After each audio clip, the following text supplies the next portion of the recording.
utusannya. Jadi Allah itu ngutus Kanjeng Nabi bil huda dengan hidayah, wa dinil haq dengan agama yang benar. Kalau ada agama yang benar berarti ada agama yang tidak benar. Nah, agama yang benar itu apa? Agama itu wadah. Agama itu wadah untuk menuangkan ilmu-ilmu ilahiyah atau ilmu ketuhanan. Atau garis miring tauhid. Nanti kita lanjut ke ini. Ini hanya sebagai mukadimah dulu. Sekarang sampean semuanya saya kasih gambaran. Jadi sebetulnya ini udah Pak Nantri ngulang dikit, Mas Udin ngulang dikit nggak apa-apa. Jadi namanya makom. Makom itu keadaan atau tempat. Makom itu dibagi menjadi 3. Satu namanya makom muhadzarah.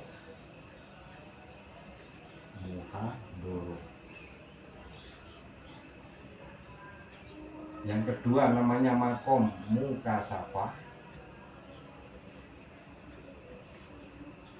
Yang ketiga makom musyahadah. Apa itu makom muhadzarah?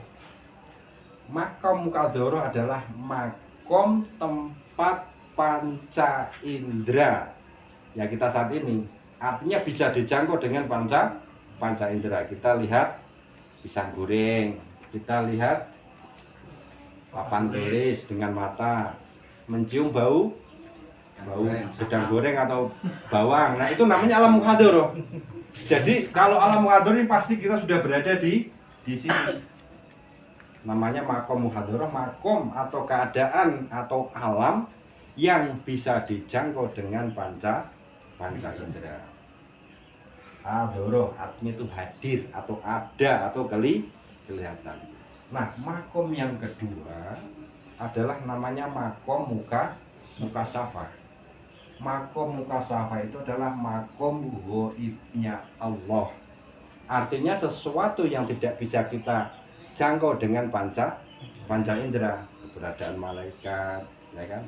Keberadaan jin, orang yang sudah meninggal, para nabi yang sudah meninggal itu alam mukasyafah atau sesuatu yang belum terjadi. Ini sudah nggak pakai panca indera lagi, semacam kayak naluri. Nah, di samping orang itu berada di alam muhadzarah, ketika dia itu mempunyai sebuah amalan yang ada ruhnya, artinya yang ruhnya itu bisa nyambung ke Allah, maka Allah akan dia kasih bonus alam mukasyafah. Mutune togel we ngerti. Ya kan? Wong pe mati kapan tahu. Ya lumayan ini. Ya akhirnya juga kepencot.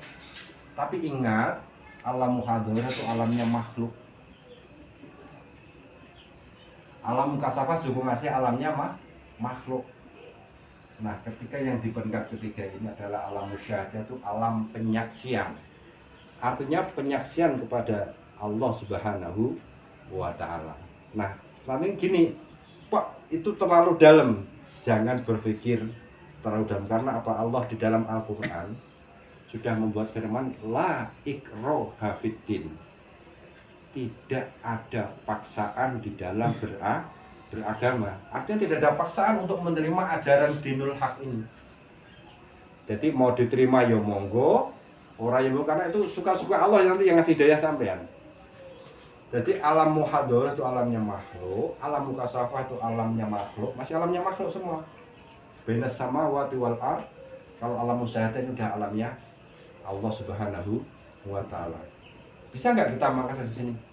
Jawabannya bisa.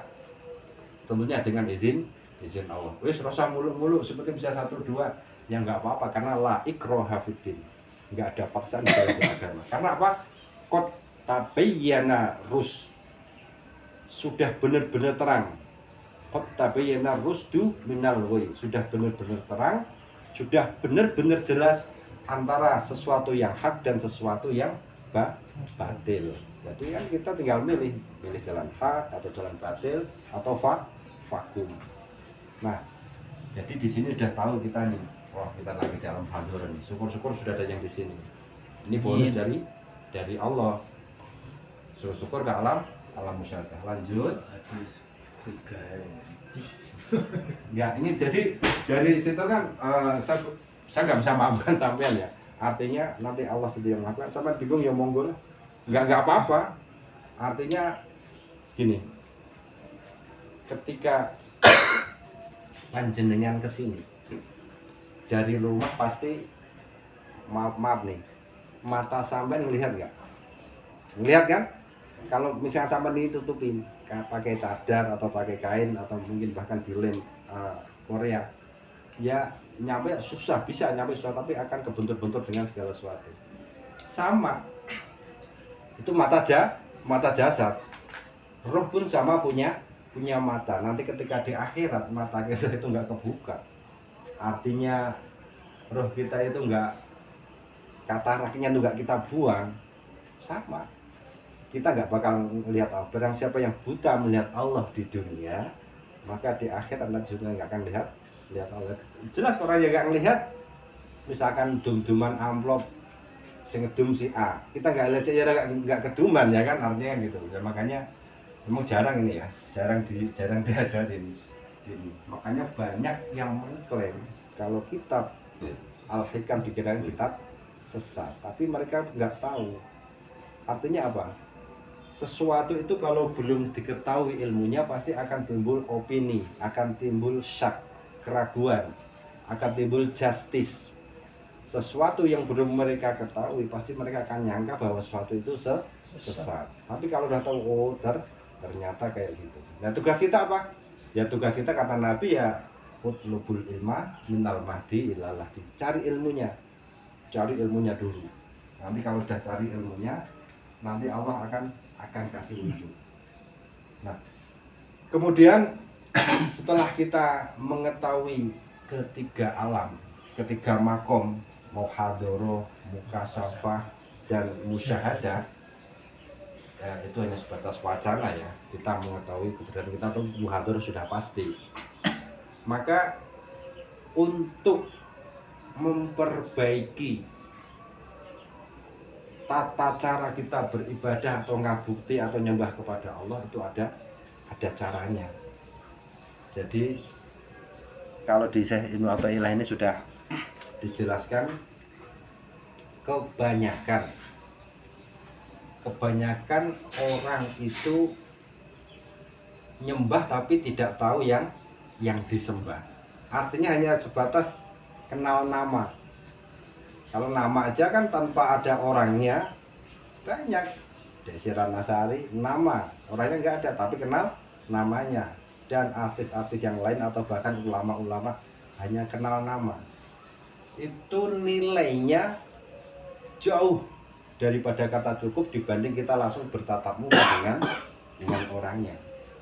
Pada Allah pun sama. Maka kemarin saya sampaikan, man barang siapa arofa nafsahu, mengetahui dirinya, fakot, maka pasti dia akan kenal Tuhannya. Tahap pertama ya kita kenal dirinya dulu, kenal diri kita dulu, diri kita ini siapa. Kemarin udah tanyain diri kita ini siapa ya, siapa ini A, B, C, D, F, G. Kan kita rancau, sudah diajarin, kadang lupa. Kalau kita mau diri kita, sebenarnya udah kenal ya, cuma lupa. Ingat ketika kita di alam rahim, Allah sudah mentalkin atau membait kita, alastu birobikum, apakah kamu mengetahui bahwa aku ini Tuhanmu? Bala syahidnya ya Rabb. Iya, saya menyaksikan engkau adalah Tuhanmu. Tapi kenapa sekarang kita lupa? Karena awal beragama itu adalah makrifat. Makrifat itu mengetahui. Nah, yang sering familiar ini ada kata syariat, ada kata toriko, ada kata hakikat, ada kata makrifat. Kok kita langsung ke makrifat bisa nggak? Ya bisa aja kalau Allah menghendaki. Jadi pengertian ini pun harus kita mengerti dulu, apa itu syariat, apa itu toriko, apa itu hakikat. Saya analogikan dulu. ketika sampean dari rumah punya apa tuh namanya aktivitas mau ke sini, ya kan, mau datang ke sini, artinya itu sampean kan secara dohir bawa baju, bawa peci, sarung, nah itu namanya syariat. Kalau di ilmu agama ibaratnya rukun sholat, rukun wudhu, rukun haji, itu namanya syariat. Nah, toreko itu adalah aktualisasi dari ilmu agama ini. Sholat itu bukan syariat, sholat itu toreko atau jalan, metode. Ibarat sampean tadi bawa baju ke sini, sampean ke sini itu apa tuh namanya? Lewat jalan, ya kan? Lewat jalan, apa naik motor, apa naik mobil, nah itu namanya toreko. Toreko itu jalan. Jalan menuju tujuan. Hakikat itu tujuan. Hakikat itu tujuan. Nah, makrifat itu adalah kenyataan atau mengetahui tujuannya itu sudah nyata. Kenyataan.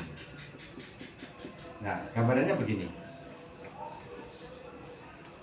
Sampai niat dari rumah bawa baju apa udah jalan, itu namanya syariat. Sama udah jalan menuju jalan, ini namanya toreko. Nah, ketika sudah sampai di sini, itulah namanya hakikat. Berarti tujuan sampai sudah sampai. Dah makrifat belum tentu. Di sini cuma ngobrol-ngobrol, tujuannya kan ngaji kan. Kalau nggak jadi ngaji, sama belum makrifat. Tapi sudah hakikat, artinya sama sudah sampai tujuan. Cuma makrifatnya kenyataannya sing sampean tuju, sampean belum dapat. Nah, misalkan sampean habis kajian ini sampean paham, berarti sampean makrifat, mengetahui atau ibaratnya merealisasi tujuan sampean. Sampean ke Jakarta, tujuannya Jakarta kan? Mau beli apa? Beli anggur. Delok banjir. Delok banjir. Artinya nyampe Jakarta dan melihat banjirnya. Berarti sampai makrifat. Makrifat itu mengetahui banjir. Sama aja. Kalau di sini sampai makrifat, ya makrifatnya ngaji. Berarti itu sampai udah makrifat, itu gambarannya kayak gitu. Nah, kalau kita tarik ke masalah ibadah, syariat itu sampai diajari dulu dari ibtidak, sanawi, atau mungkin sampai ke sini rukun sholat ada 17, rukun wudhu ada 6, cara baca Quran, cara sesuci, cara berhaji, itu namanya syariat. Dan sampai sudah mempelajari semuanya, sudah diajarin para guru.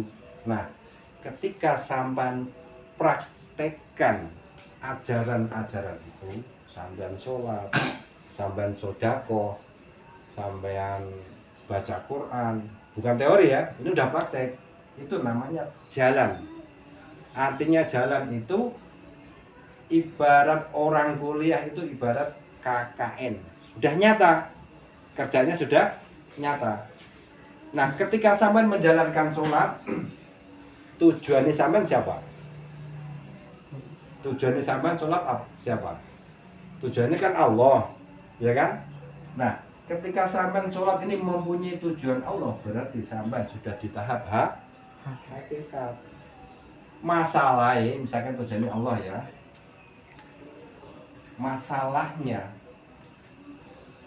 kemakrifatan sampean sholat ngadep Allah, di makrifat ini kenyataannya sampean ketemu Allah belum? Belum mati. Kok malah belum mati? Ini jawabannya nggak ada mati nih. Sampean sholat ketemu Allah belum? Selama ini sama sholat sudah ketemu Allah belum? Belum. Ya belum. Nah, berarti sampean belum makrifat. Sampean baru dapat tujuan itu.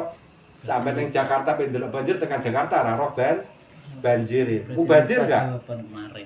Mubadir enggak sampean pendelok banjir wis tekan Jakarta, tapi roh banjir. Tapi mending wis tekan Jakarta. Banjir ki sebetulnya di sini itu adalah bonus dari Allah. Mudah-mudahan paham sampean. Jadi kita beramal, kita bersedekah, itu adalah toreko atau jalan atau metode. Tujuannya toreko tujuannya beramal, golek ridhane Gusti, itu tujuannya loh. Lah makrifate Ketemu. bukan masalah ketemu nih, artinya dari sodakoh itu sampai wis makrifat nggak merasakan hasil dari sedekah itu, sudah merasakan belum? Nah tujuannya kan misalkan jaluk seorang ini ya, kita kembali ke sedekah itu adalah baik, sama bersedekah. Tujuan sedekah ben dilipat gandakan, misalkan kan, ben dilipat gandakan, misalkan aku sedekah 10.000 ben jadi 100.000. Kuwi tujuan 10.000 ben jadi 100.000, berarti sama di ranah hakikat. Tujuannya sama nih tekan. Hasil akhir kebukti nggak sampai dibalas karena Allah 10. Kalau udah dibalas 10 kali lipat 100.000 berarti sama sudah makrifat di tentang sodako. Tapi kan yang dibahas ini bukan tentang sodako, bukan hukum syara, yang dibahas ini tentang Tuhan. Siapa Allah itu? Ya kan gitu kan. Jadi berarti ya bukan ilmu yang tabu ini. Artinya memang kita harus tahu, kita dulu sudah dibuka oleh Allah, cuma selama ini apa? Kita itu tertutup. Maka kadang kita sakar PDW ya, kita terlena karena apa? Allahnya hilang. Ibaratnya kita itu terlena karena manusia itu diuji dengan 3 hal, yaitu hubus syahwat yang berupa apa? Perempuan, zuinalinas, hubus syahwat minanisa, wal banin, anak, yang ketiga mukontoroh, harta, tahta. Pokoknya harta, tata, dan wanita itulah, itu termasuk mukontoroh. Diuji dengan itu, kadang kan kita kan kena ujian, jadinya Allahnya jadi hilang. Maka ya udah, cepet temen. Di kesempatan yang baik ini, ayo kita tata dikit-dikit ibadah kita, karena apa yang kemarin saya sampaikan, nak rogo atau jasad itu kembalinya kemana? Ke tanah. Yang kembali ke Allah itu adalah ruh. Kalau ruh yang kembali ke Allah, berarti kan di dalam diri kita ini ada 2 unsur. Satu unsur jasad, yang kedua unsur ruh yang dititipkan oleh Allah. Selama ini kita yang sholat kan jasadnya doang, ya kan? Rohnya sholat belum, yang tahu diri kita sendiri. Maka di dalam surat Al-Baqarah ayat 238, Allah itu memerintahkan. Ini ngulang dikit Pak Nantri, gak apa-apa, nanti biar Pak paham. Dalam Al-Baqarah 58, hafidhu ala sholawati. Artinya nih, hafidhu ala sholawati, jagalah atasmu sholat yang 5 waktu. Kata Allah ini sholatnya jasa. Tapi Allah ayat itu nggak berhenti di sini. Wa sholatil wusta, dan sholat yang tengah-tengah. Sholat tengah-tengah itu sholat apa? Ya, kita belum tahu kan. Ini tuh artinya hafidhu itu bentuknya perintah. Contohnya nih, analoginya, sholat luhur itu fardu nggak? Kalau ditinggalkan dosa nggak? Dosa. Nah, imbangannya begini, Kanjeng Nabi bilang tolabul ilmi faridotun, golek ilmu ku fardu nggak? Kalau ditinggal dosa nggak? Dosa. Ya iya sama, tapi kadang kita kan meremehkan tolabul ilmi ditinggal, tapi fardunya sholat sama fardunya tolabul ilmi itu beda. Kalau sholat itu sudah inna sholata kanat alal mu'minina kitaban mawquta. Sholat itu sudah di waktu-waktu, sudah ditentukan. Tapi kalau tolabul ilmi itu tergantung kesepakatan. Apa tiap hari, apa seminggu sekali, apa sebulan sekali, apa setahun sekali. Kalau udah sepakat tiap hari nggak berangkat berarti dosa, kayak sholat zuhur tadi. Kayak anak sekolah itu ya.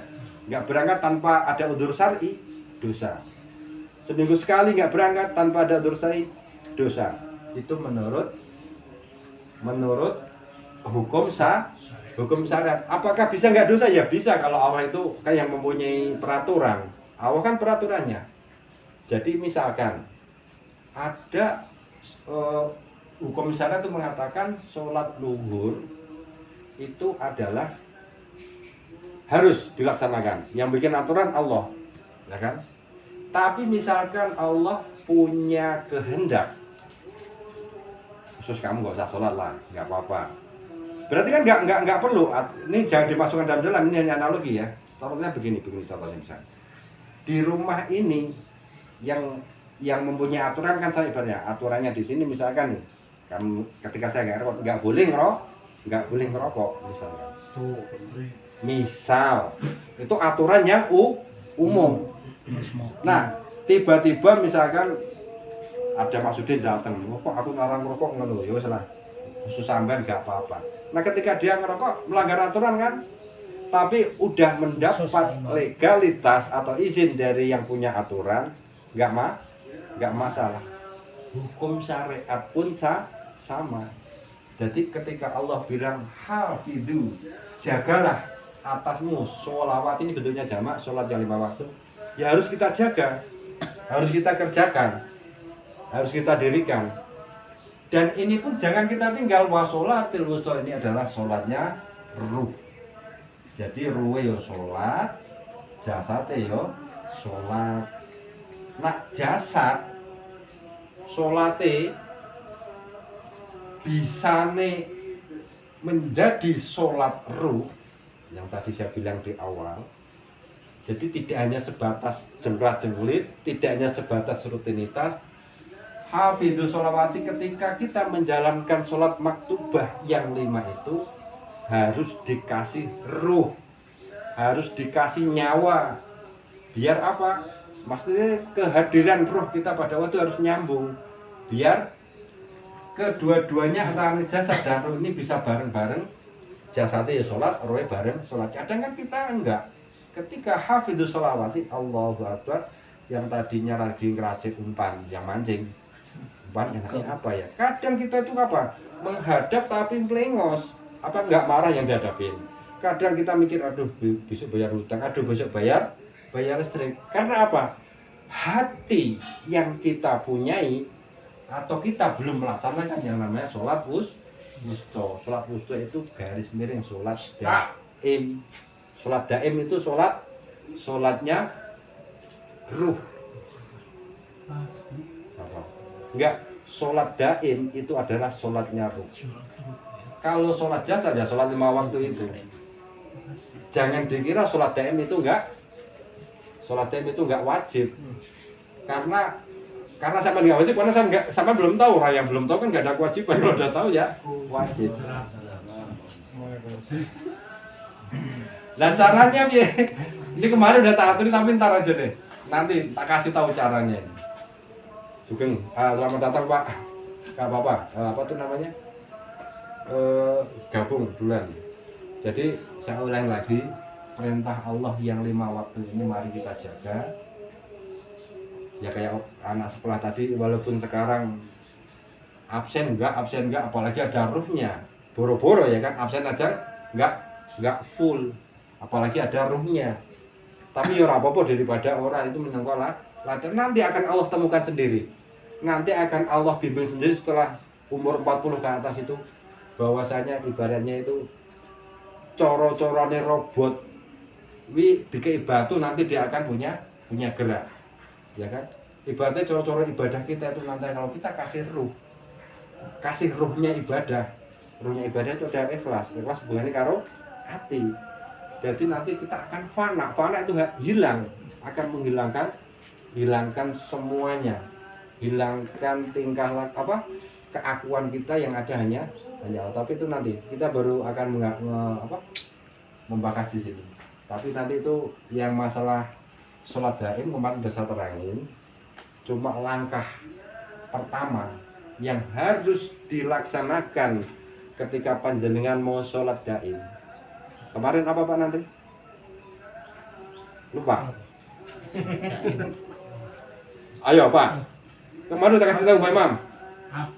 Cara melaksanakan sholat daim yang pertama apa? Kemarin udah kasih tahu kan? Ya manusia mahalul khotok wanisnya.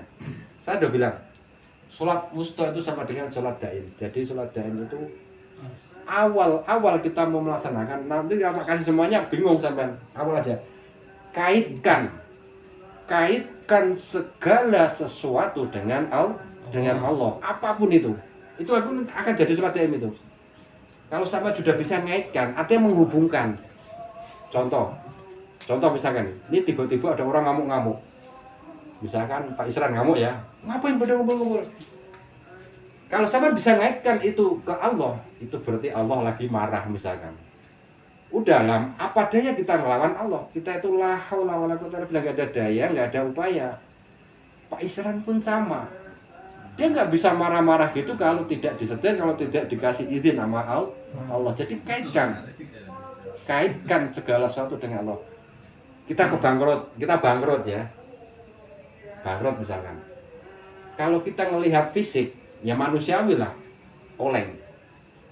Tapi kalau kita kaitkan dengan Allah, yang membuat bangkrut adalah Allah, yang membuat kita ibaratnya itu melemah, ke ekonomi kita itu adalah Allah, dan Allah nggak mungkin menzalimi hambanya, itu panjenengan alias sholat daim 24 jam. Terus gimana kita di kamar mandi? Ya bisa, coba deh sama di kamar mandi, kaitkan dengan Allah ketika kita di kamar mandi. Ketika sampean mengeluarkan kotoran, ini kalau Allah nggak ngeluarin, saya pasti ke rumah sakit. Nggak ada sistem yang seotomatis ini. Tiba-tiba jongkok keluar. Kalau nggak dikeluarkan bisa keluar nggak? Itu ada eksistensi Allah di situ. Itu sholat daim namanya. Tapi nanti ada tahapan-tahapan selanjutnya. Jadi langkah pertama yang kemarin saya bilang, kaitkan, gabungkan atau ibaratnya hubungkan segala sesuatu dengan Allah. Nah, jadi nanti kembalinya ke man arafa nafsahu faqad arafa rabbahu. Itu butuh pembelajaran itu. Kalau sudah di situ gampang. Wallahi, ketika sampean sudah bisa melaksanakan yang namanya sholat daim, nggak ada sesuatu akan terlihat berat. Karena apa? Yang ngejalanin sudah bukan sampean lagi. Artinya sudah di dalam kendali Allah semua. Bukan dalam hati sampean itu Allah, bukan. Hamba ya hamba, Allah ya Allah. Tapi ketika sampai sudah tidak ada backing, sudah berserah diri sepenuhnya, Allah yang akan menyelesaikan. Jadi ini gimana ya? Ketika saya mau ngejelasin rasanya kopi itu manisnya kayak apa, ya sama harus minum sendiri, rasain sendiri. Ini udah tak rasa kopi rasanya gini, nggak bisa, sama nggak bakal terima. Sama, keterkaitan roh sampean dengan melihat eksistensi Allah, itu panjenengan sendiri yang bisa ngelaksanain. Orang itu hanya ngelihat sana loh. Yang namanya guru atau sefutu atau ibarat yang lain itu hanya nunjukin. Yang lainnya ya udah jalan sendiri-sendiri.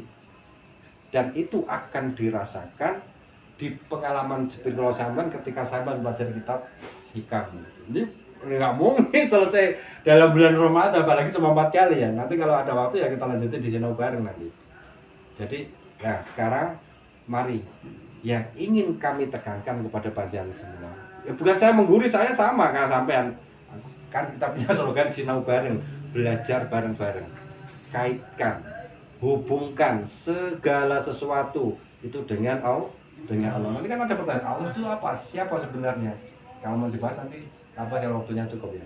Jadi ketika anak rewel, Masalah baru Ini dengan jam 11. Nah, enggak. Jadi gini, ketika ada anak rewel, ya kan, anak ngamuk, anak di dinasihatin susah, itu sama nggak akan cepet-cepet emosi. Kalau sampean kaitkan dengan Allah, anak itu nggak akan bisa gerak kalau Allah nggak gerakin.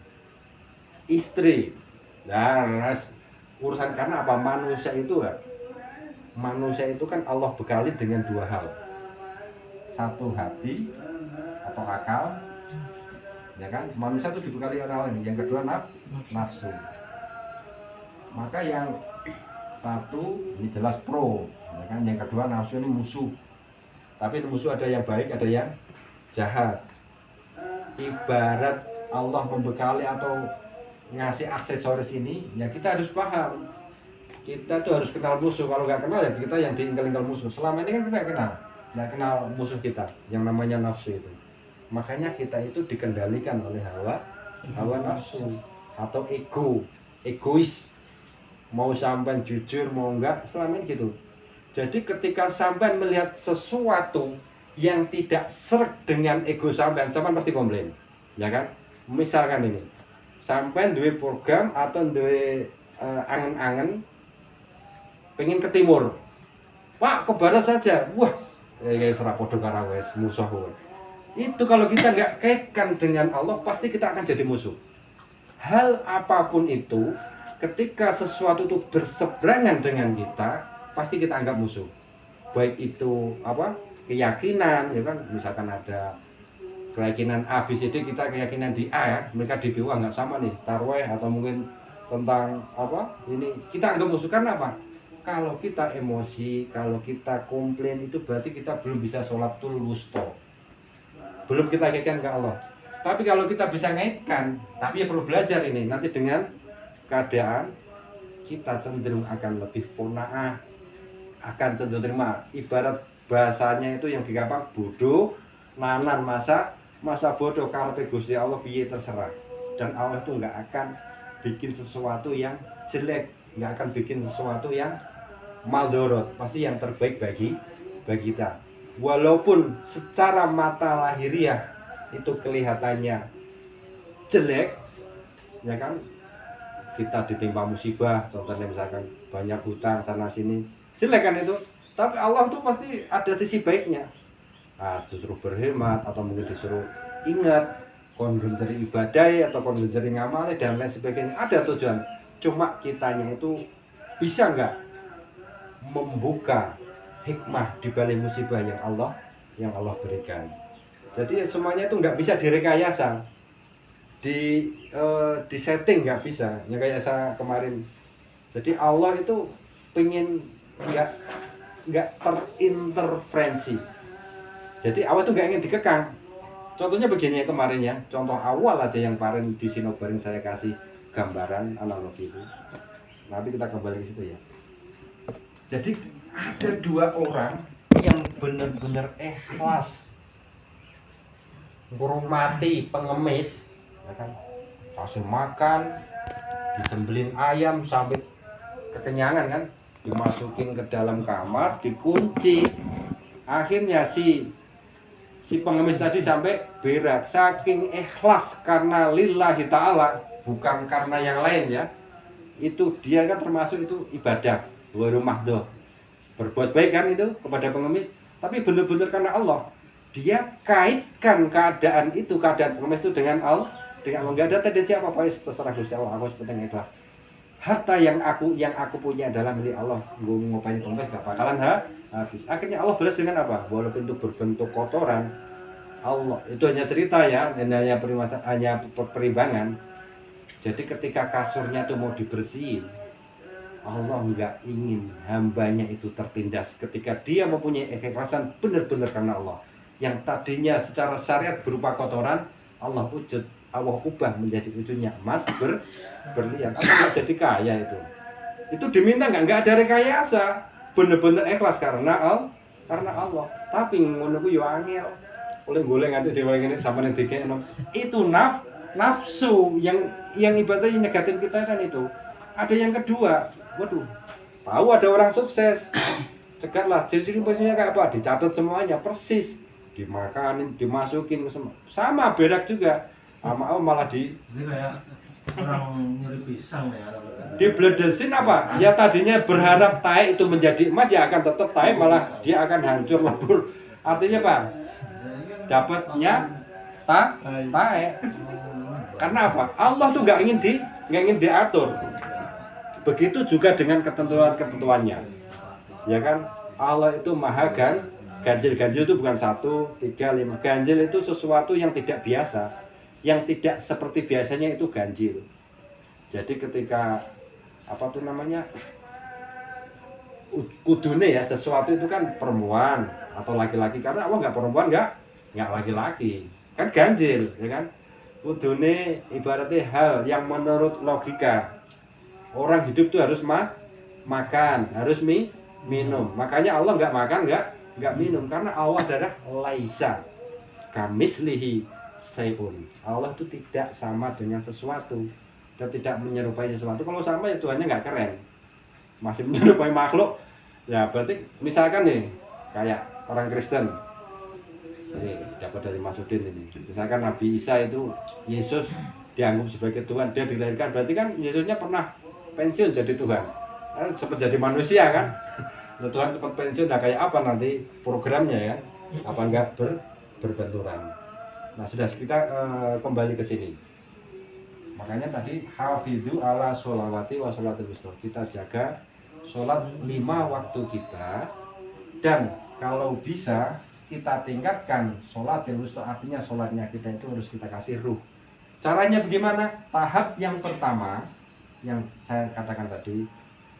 Nah, ini misalkan sampai bisa menerima, monggo diterima. Kaitkan segala sesuatunya itu dengan Allah. Urusan dunia, urusan akhir, urusan apapun. Karena Allah meliputi segalanya. Allah itu walillahi ma fis samawati wal ardh. Kepunyaan Allah itu meliputi langit dan bumi. Misalkan kita punya mobil, mobilnya siapa? Mobilnya Allah. Nah, kita kan hanya mengaku-ngaku. Keakuan kita itulah yang harus kita tumpas atau kita fanakan. Nah, keakuan itulah wujud nafsu yang enggak terkendali. Karena nafsu menghalangi akal kita, menghalangi roh kita untuk sambung kepada Allah. Nah, tambah dikit lagi. Terus wah Allah kan gitu kan. Makanya di dalam apa tuh namanya? Al-Qur'an, di dalam Al-Qur'anul Karim ya, bukan Al-Qur'anul Wadim. Makanya pertama kali ayat yang diturunkan oleh Allah kepada Rasulullah adalah Iqra bismi rabbika. Bacalah. Iqra bismi rabbika. Bacalah dengan nama Tuhanmu. Artinya masih dengan nama ini. Yang tadi saya bilang tadi kan Allahu Akbar, kita hanya menyembah nama. Selama ini menyembah nama, yang disembah kan nggak kelihatan. Sebetulnya kan Allah kan wujud. Ya kan Allah kan wujud kan? Allahu wujud. Kita ini sebetulnya nggak wujud. Apa bisa sesuatu yang tidak wujud itu bisa menghalangi yang wujud? Kan nggak bisa. Artinya begini ya. Analoginya aja. Ini adalah papan tulis. Papan tulis ini wujud kan? Wujud. Angin wujud nggak? Tidak. Nah, misalkan angin di sini, angin itu bisa ngalangin papan tulis nggak dari pandangan kita? Nggak bisa kan? Artinya sesuatu yang nggak berwujud itu tidak bisa menghalangi yang wujud. Allah sebetulnya itu wujud. Jadi ketika di Al-Qur'an itu Allah bilang ke Rasulullah Shallallahu Alaihi Wasallam, wa idza sa'alaka anni ibadi fa inni qarib. Wahai Muhammad, katakan ketika hambaku bertanya kepadamu tentang aku, katakan aku ini dekat. Cerdak tapi nggak kelihatan. Padahal Allah kan wujud, kita ini nggak wujud, kita wujud ini diwujudkan. Kenapa kita nggak lihat? Bahkan di ayat yang lain, wa nahnu min aqrobi wanah numing itu ya yang apa tuh, bahwa saya itu lebih dekat daripada urat nadi atau urat leher. Makanya yang perlu jadi PR kita itu ada di As-Saffat kalau nggak salah, yang artinya itu barang siapa yang nggak melihat Allah di dunia, maka dia nggak akan melihat Allah di akhirat. Nah, Allah itu berada di alam musyahadah. Tentu melihatnya tidak pakai mata. Nggak harus mati dulu, enggak. Kita hidup pun bisa melihat Allah, tapi jangan pakai mata. Yang melihat adalah basyirah kita atau hati kita. Hati itu ibarat cermin burem, ya kan? Cerminnya burem, nggak bakal bisa untuk melihat. Jadi nggak usah nunggu mati. Mati pun belum bisa tentu melihat, ya kan? Makanya nih, yang kemarin yang tak kenalkan ke panjenengan semuanya, ini jadi nggak kebahas, waktunya nggak cukup. Jadi yang namanya keyakinan, kalau bahasa Arabnya itu adalah iman. Kita misalkan iman kepada Allah, iman pada malaikat, bukan iman ada 6 itu. Nah, misalkan tingkat atau kualitas keimanan seseorang itu sebetulnya ada 3. Satu yang bernama su'aul basirah. Ini tingkat iman yang pertama. Nanti ini dirangkum. Nah, su'aul basirah, su'aul itu artinya cahaya, cahaya hati. Contohnya begini, su'aul basirah itu. Ketika Rasulullah Shallallahu Alaihi Wasallam bersabda, yang artinya begini, ketika apa tuh namanya? Ketika ada tamu datang, ya kan? Maka fal yukrim dhaifa, fal yukrim jarun. Kita disuruh memuliakan. Rasulullah bawa informasi itu ya, misalkan dari Allah, kamu beramalah soleh. Artinya beramal soleh itu sedekah atau mungkin hal-hal yang baik lah, yang nggak melanggar Al-Quran. Hati kita, bukan bibir, bukan mata ya. Jadi ada informasi nih, ada informasi dari Rasulullah ke para sahabat, tabiin, para alim ulama hingga sekarang. Ada informasinya bahwasanya beramal soleh itu adalah bagus. Sampean setuju ya? Setuju. Nah, beramal soleh bagus, contohnya begini, beramal soleh itu bagus itu. Misalkan wong orang duwe duit, wong orang duwe rokok, lah kok jadi kemana-mana ini. Orang duwe rokok sampean kei, kita bantu Pak emang. Ya tak kei. Itu namanya beramal soleh. Hati kita mengiyakan, oh itu bagus. Itu sesuai dengan ajaran Rasulullah. Itu namanya sampean hatinya bercahaya, namanya su'aul basirah. Sampean kon nglakoni salat karo Rasulullah, karo Allah, aqimus shalah, terus kalau Kanjeng Nabi diterangke, kok sampean ngiyakinin, percaya, berarti sampean wis nglakoni su'aul basirah, iman yang pertama. Kalau bahasanya adalah takholi. Takholi itu ya sedekah bagus, bantu orang bagus, awake dhewe setuju. Ya kan? Awake dhewe setuju. Tapi setujune kuwi mbah wis nglakoni mbah urung, sepenting setuju sik urusan kene nglakoni. Ya kan? Setuju bahwa membunuh orang itu adalah dosa. Itu adalah melanggar perintah Allah. Kalau di hati kita udah ada kentek kayak gitu, bunuh orang itu jelek, sampai berarti sudah berada di tataran su'aul basirah. Nanti nggak salah diluruskan berarti. Salah, ya kan? Atau takholi, hanya wacana ya, wacana tapi setuju. Jadi gambaran tapi setuju. Kalau yang tingkat yang kedua, Ainul basirah. adalah ainul basirah. Artinya kita sudah melihat. Ain itu melihat. Ainul basirah tadi sudah melihat. Ini iman yang kedua, tingkatan yang kedua ainul basirah. Nah, ini udah lumayan nih. Jadi su'aul basirah ini ketika orang itu sudah bisa melaksanakan yang namanya amanu wattaqau. Iman dan takwa. Iman kan yakin, jelas sama yakin atau setuju. Ya kan? Wattaqau itu takwa. Takwa itu artinya maksimalin. Kita maksimal sehari semalam sholawat 100 kali, tapi nggak kita laksanakan, kita belum takwa. Kita sehari sedekah 1000 kali, 1000 rupiah mampu, tapi nggak kita laksanakan, kita belum takwa. Kita sholat tarawih mampu, tapi nggak berangkat, ya kan? Nggak ada halangan apa-apa, berarti kita belum takwa. Ya kita belum lah ke ainul basirah ini. Ke ainul basirah ini belum. Nah, ibaratnya informasi tadi gini, yang kemarin saya contohkan. Ini aku contoh, buka topi. Ini rokok akhirnya. Sampean dari rumah tadi kan belum ke sini, tapi keadaannya sudah kayak gini. Saya ngasih informasi sampean, Pak, di dalam peci ini ada rokok.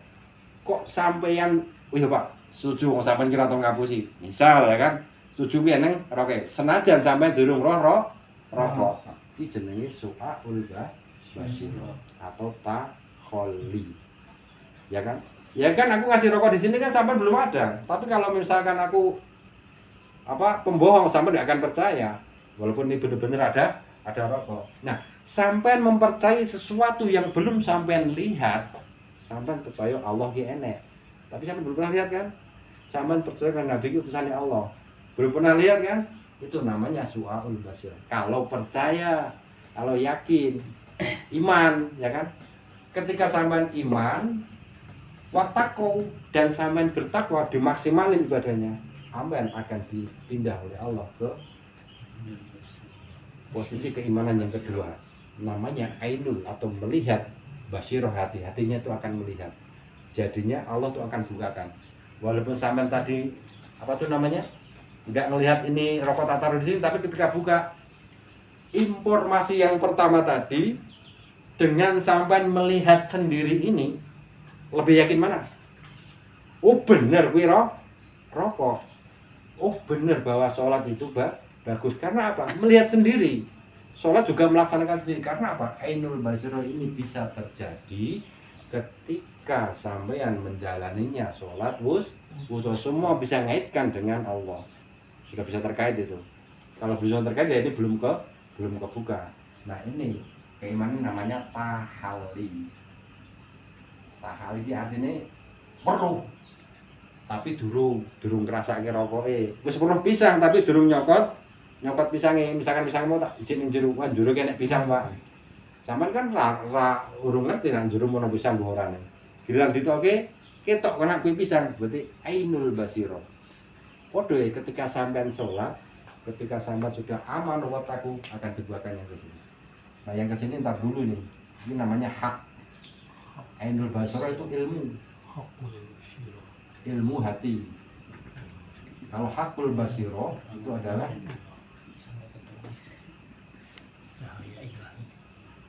ini adalah cahaya ilahi cahaya Tuhan kalau hakul basirah itu ibaratnya sampai nyokot pisang orang hari ini nak nang jero mono pisang sampean yo wis peroh dhewe terus sampean juga wis ngrasake pisang itu namanya hakul basirah nah keimanan yang kayak gini nih yang harus kita kejar ibaratnya sholat sampean tidak hanya percaya sholat itu tanha anil fahsya'i wal munkar tapi benar-benar amanu wattaqu dan sampean bisa merasakan kehadiran Allah di depan panjenengan ketika sampean melaksanakan sholat. Nah, ketika sampean sudah bisa memfanakan diri, nanti akan terjadi hakul basirah. Jadi sampean fana. Nanti sudah di alam musyahadah. Kalau alam musyahadah itu ibaratnya 2 koin ya. Jadi koin kan ada gambar angka 100. Koin 100 misalnya sini ada gambar bunga. Angka 100 itu ibarat hamba atau makhluk, bunga itu ibarat Tuhan. Jadi ketika di sini masih kelihatan angkanya, masih kelihatan makhluknya, Allahnya nggak bakal kelihatan, Tuhannya nggak bakal kelihatan. Sampai ketika Allahu Akbar, sampai masih membawa keakuan diri, nggak bakalan sampai bisa merasakan eksistensi kehadiran Tuhan atau Allah. Tapi kalau sampai sudah menghapus, aku iso sholat di sholat no, aku iso napas di napas no. Tapi kan kadang-kadang itu nggak pernah kita pikirkan. Nafsu akan selalu menghalangi kita untuk mengarah ke situ. Tapi kalau sampai sudah bisa memfanakan diri, maka hakul basirah sampai nyokot gedang pasti kerasane lagi. Atau ibaratnya koin diwalik, hamba itu nggak ada. Karena la maujuda ilallah, segala yang wujud itu nggak ada kecuali Allah. Nah itu wujud diwujudkan, ya kan? Yes. Ini ya, ini belum semua kebahas nanti aja. Ini baru-baru aja udah makan waktu. Jadi kemarin memang sempat tertinggal. Nanti kita bisa lihat. Saya akhir nanti bisa tanya jawab atau sharing atau mungkin yang sudah ada keperluan bisa ini. Nah mungkin cukup sekian dulu. Ayo kalau Dubi Pak, ulangi lagi pertama kayak gini. Wah, ini. Ya tenan aku nek adem tenan ora tau mbet tenanan. Ayo mau aku lali loh Bang. Ayo demi. Diminum. Udah ya, saya kira nanti bisa tanya atau sharing untuk hal Kalau itu. ngalahin. Jadi ini aku tadi belum sempat bahas ini lagi kita awali kan. Ya kan lagi kita awali. Sumakala ala dinah al-Fatihah. Oh,